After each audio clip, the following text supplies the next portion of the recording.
Thomas and the trucks. Thomas the tank engine wouldn't stop being a nuisance. Night after night he kept the other engines awake. "I'm tired of pushing coaches. I want to see the world." The other engines didn't take much notice, for Thomas was a little engine with a long tongue. But one night, Edward came to the shed. He was a kind little engine and felt sorry for Thomas. "I've got some trucks to take home tomorrow. If you take them instead of me, I'll push coaches in the yard." "Thank you," said Thomas. "That will be nice." Next morning, Edward and Thomas asked their drivers, and when they said yes, Thomas ran off happily to find the trucks. Now trucks are silly and noisy. They talk a lot and don't attend to what they are doing. And I'm sorry to say they play tricks on an engine who is not used to them.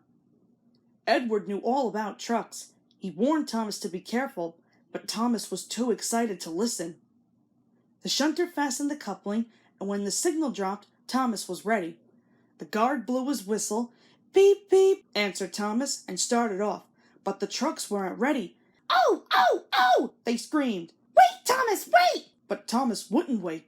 Come on," he puffed. All right, don't fuss! All right, don't fuss!" grumbled the trucks. Thomas began going faster and faster. "Wheesh!" he whistled, as he rushed through Henry's tunnel. There he was out into the open countryside once more. They rumbled past fields, and they clattered through the stations. "Hurry, hurry!" called Thomas. He was feeling very proud of himself, but the trucks grew crosser and crosser.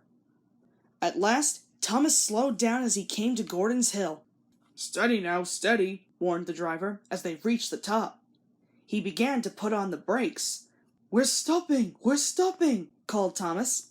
No, answered the trucks, bumping into each other. Go on! Before the driver could stop them, they had pushed Thomas down the hill, and were rattling and laughing behind him.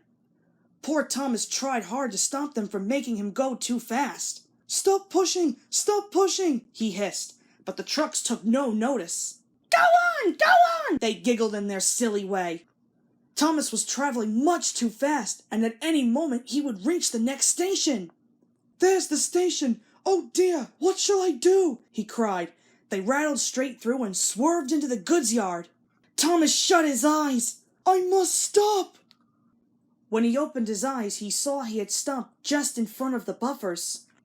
There watching him was the Fat Controller. "What are you doing here, Thomas?" he asked. I've brought Edward's trucks, Thomas answered. "Why did you come so fast?" I didn't mean to. I was pushed, said Thomas. "You've got a lot to learn about trucks then, little Thomas. After pushing them about here for a few weeks, you'll know almost as much about them as Edward does. Then you'll be a really useful engine."